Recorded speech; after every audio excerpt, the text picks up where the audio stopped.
안녕하세요. 가치경제 박명준입니다. 지난 영상에 이어서 오늘은 가치주의 경제를 전체적으로 빠르고 쉽게 이해하실 수 있도록 기본적인 설명을 드리려고 합니다. 지난 영상에서 가치주의 경제는 가장 합리적인 가치 교환을 실현하는 경제라고 말씀드렸습니다. 이것을 현실화하려면 몇 가지 기본적인 사항이 필요하며 이것을 이해하지 않고서는 가치경제에서 말씀드리는 내용을 이해하기 어렵습니다. 이미 올린 영상에서 설명드린 내용들이지만 아직 제대로 이해하지 못하신 분들이나 혹은 못 보신 분들을 위해서 다시 한번 정리를 하고 그 이후에 진도를 나가려고 합니다. 가치 산정 이론에 대해서는 아직 영상이 많이 올라가지 않았는데요. 앞으로 올리는 영상에서 설명드린 내용을 이해하시려면 이런 기본적인 사항들을 이해하고 있어야 합니다.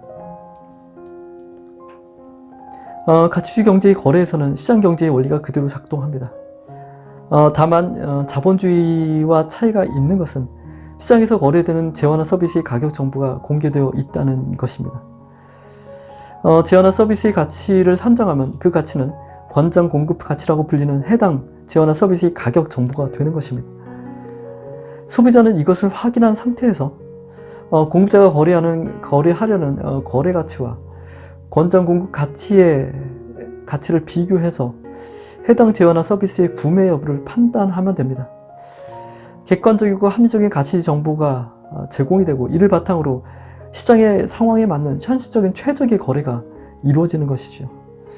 수요와 공급의 상황에 따라서 거래가 체결되는 가치가 변동이 되겠지만 수요와 공급이 안정적인 상황이 되면 언제든지 체결 가격이 권장 공급 가치로 다시 복귀하려는 현상이 일어나게 됩니다. 가치주의 경제는 자본주의와 마찬가지로 시장 경제이지만 거래되는 재화나 서비스의 합리적인 가격 정보를 모두가 공유하는 투명한 시장 경제입니다.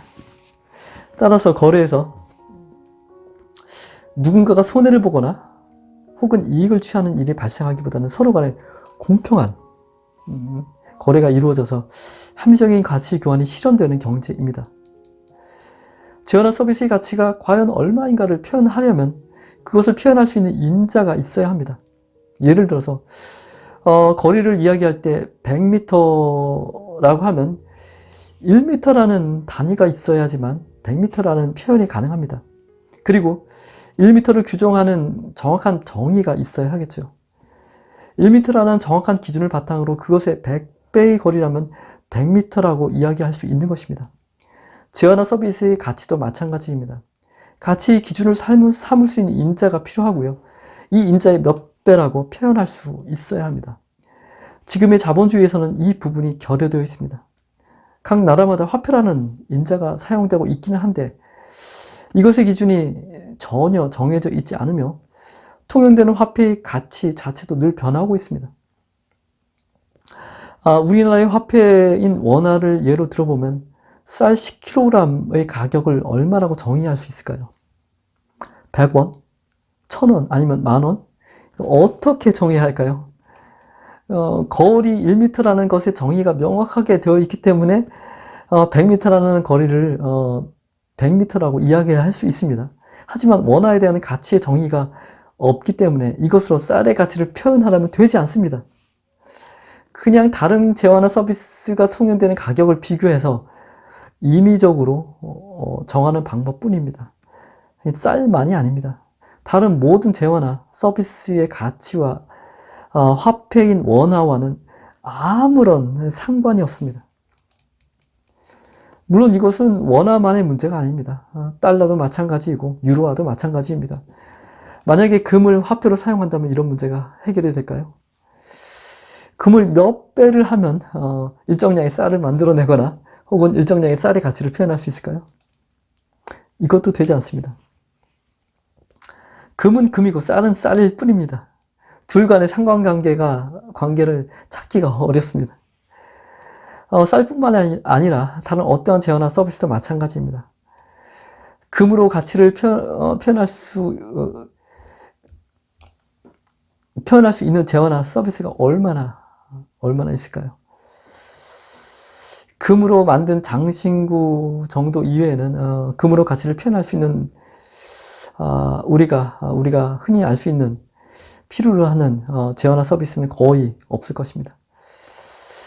금도 가치 인자가 될 수 없다는 뜻입니다. 다만 금은 화폐와 다르게 금 자체가 가지는 가치가 어느 정도 일정하게 유지가 된다는 장점이 있습니다. 그리고 열을 가해서 녹이기만 하면 크기와 모양을 마음대로 바꿀 수 있는 것이 가능하기도 합니다.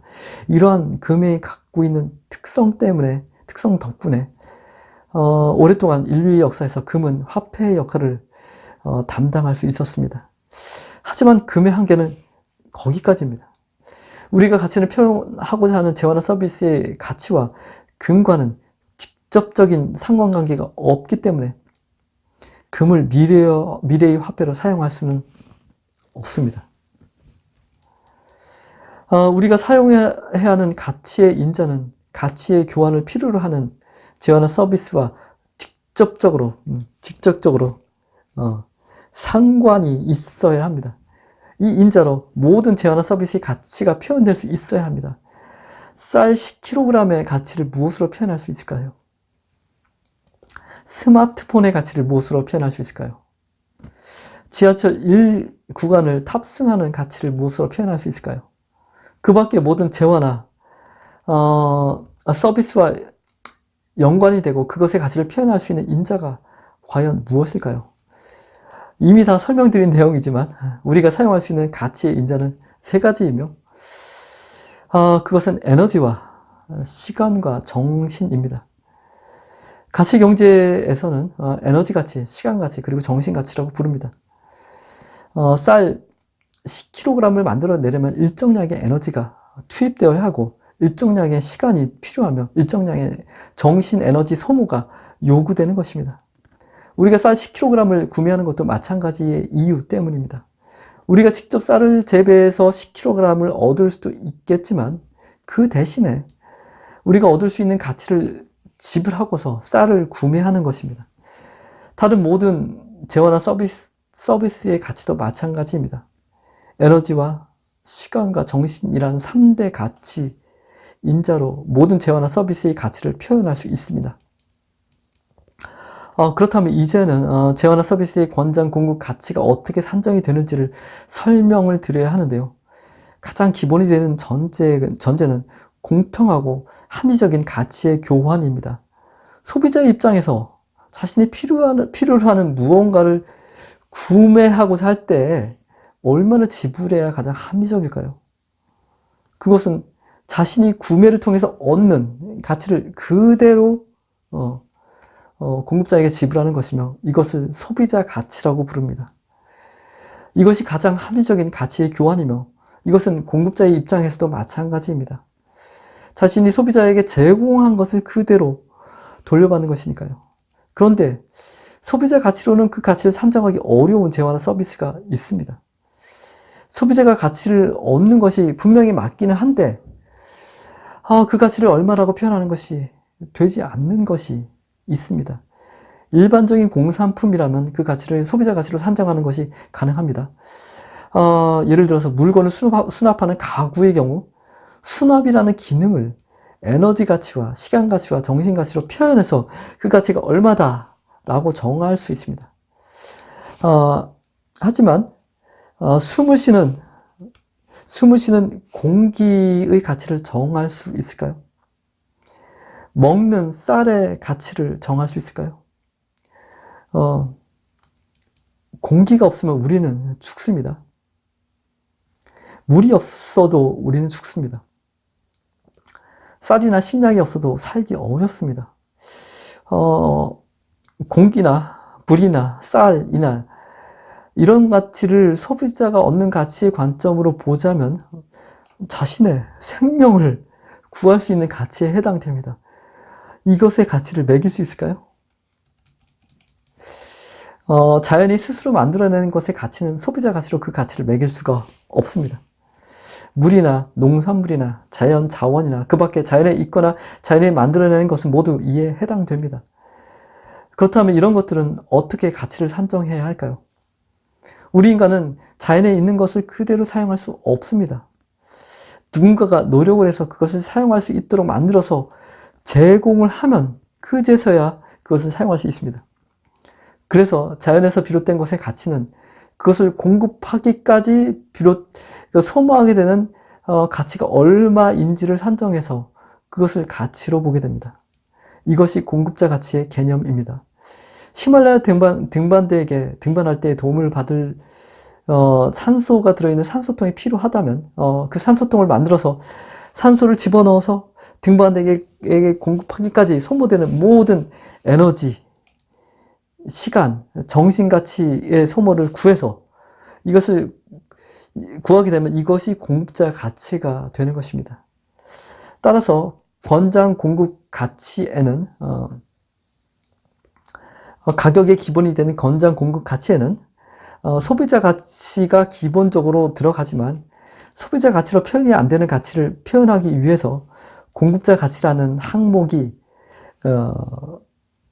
더해집니다. 식당에서 음식 서비스를 제공받는 경우에는 식재료의 가치는 공급자 가치로 표현이 될 것이고 요리로 맛을 낸 것과 친절한 서비스의 가치는 소비자 가치로 표현이 되어서 소비자와 거래 시 제시되는 권장 공급 가치의 정보를 구성하게 됩니다. 다만 공급하는 과정에서 소비자에게 제공되는 가치 이외에 다른 일들이 발생하기도 하는데요. 환경 오염과 같은 사회적 가치의 손실이 발생하기도 하고 혹은 많은 사람들에게 긍정적인 영향을 준다면 사회적으로 유익한 가치가 발생하는 것으로 볼 수 있습니다. 이러한 사회적 가치의 유익과 손실도 엄연히 우리 사회 전체의 가치 증감에 영향을 주기 때문에 이에 대해서 공급자는 손실분을 물어내거나 혹은 유익분을 지불받는 것이 맞습니다. 따라서 가치주의 경제에서 사용하는 권장 공급 가치에는 앞서 설명드린 소비자 가치와 공급자 가치 말고도 사회적 가치까지 포함되어야 합니다. 사회적 가치의 거래 대상자는 소비자가 아니라 사회나 국가입니다. 이것이 가치주의 경제에서 사용하는 가격 모델이며 자본주의에서는 전혀 없는 개념입니다. 가치주의 경제의 가격 모델에 대해서 다시 한번 한마디로 정의하면 시장에서 거래 시 참조가 되는 권장 공급 가치는 소비자 가치와 공급자 가치 그리고 사회적 가치의 합산입니다. 가치주의 경제에서 자유나 서비스를 사고 파는 시장을 가치 거래 시장이라고 부릅니다. 공급자가 가치 거래 시장에 자유나 서비스를 내놓으려면 가치 산정 시스템을 통해서 권장 공급 가치를 산정하는 과정을 거치게 됩니다. 가치 산정 시스템에서 가치 산정이 되지 않는다면 가치 평가소에서 이를 처리하게 됩니다. 가치 산정 시스템을 거치고 나면 제어나 서비스의 권장 공급 가치를 알 수 있으며 이 정보를 가치 거래 시장에서 거래 시에 소비자가 알 수 있습니다. 공급자가 권장 공급 가치와 상관이 없이 거래 가격을 제시할 수 있지만 아무래도 권장 공급 가치보다 많이 높은 거래 가치를 요구한다면 소비자의 선택을 받기는 어려울 것입니다. 소비자와 공급자 간의 거래가 체결되면 체결된 거래의 정보가 가상가치 관리 시스템으로 보내집니다. 가상가치 관리 시스템에는 모든 사람들의 가상 계좌가 있으며 이 가상 계좌에는 각 개인이 보유하고 있는 가상 가치가 적립이 되어 있습니다. 체결된 거래 정보에 맞게 소비자의 가상 계좌에서 가상 가치가 빠져나와서 공급자의 가상 계좌로 이동을 하게 됩니다. 가상 가치는 가치주의 경제에서 사용하는 가치 인자인 에너지 가치와 시간 가치로 이루어져 있으며 정신 가치는 시간 가치로 표현이 됩니다. 에너지 가치는 시간 가치로 변환이 가능하며 변환이 되는 원리는 태양광 발전을 통해서 일정 시간이 지나면 전기 에너지가 생성된다는 점을 이용하는 것입니다.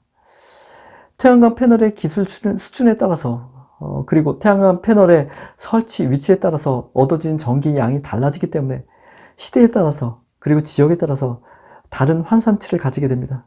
그래서 보통은 에너지 가치를 시간 가치로 변환하지 않고 그대로 사용하지만 필요에 따라서 시간으로 변환해서 사용하게 됩니다.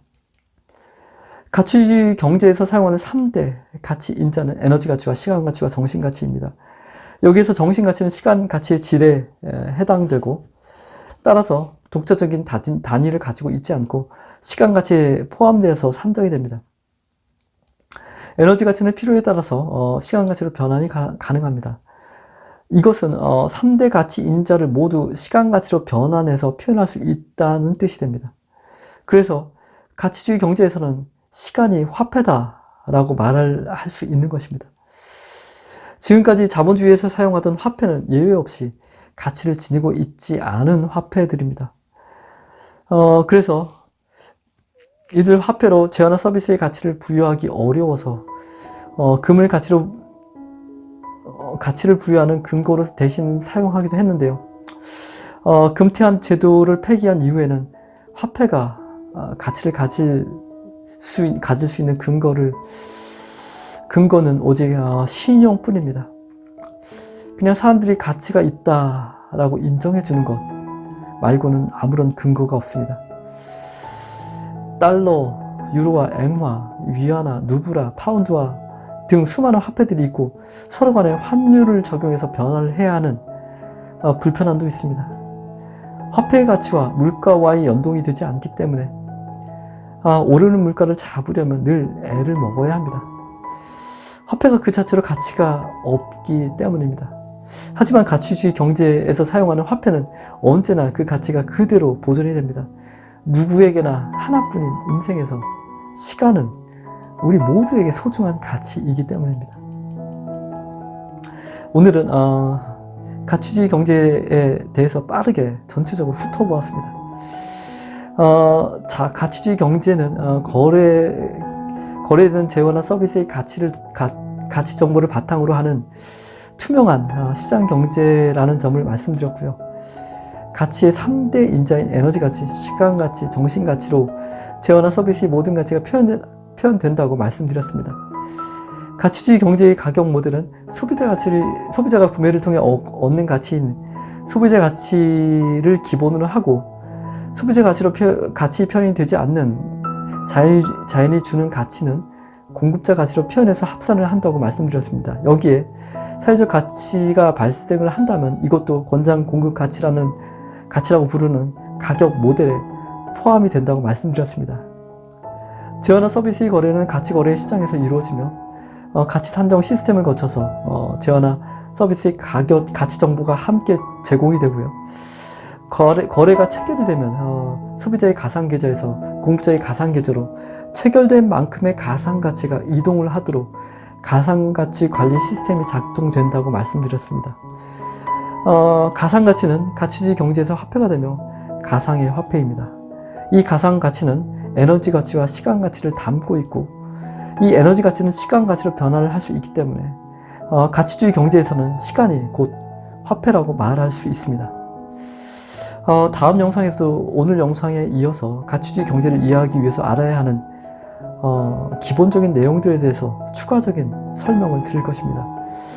오늘은 여기까지입니다. 좋아요와 구독으로, 그리고 꾸준한 시청으로 가치 경제가 태동할 수 있도록 응원해 주시길 바랍니다. 감사합니다.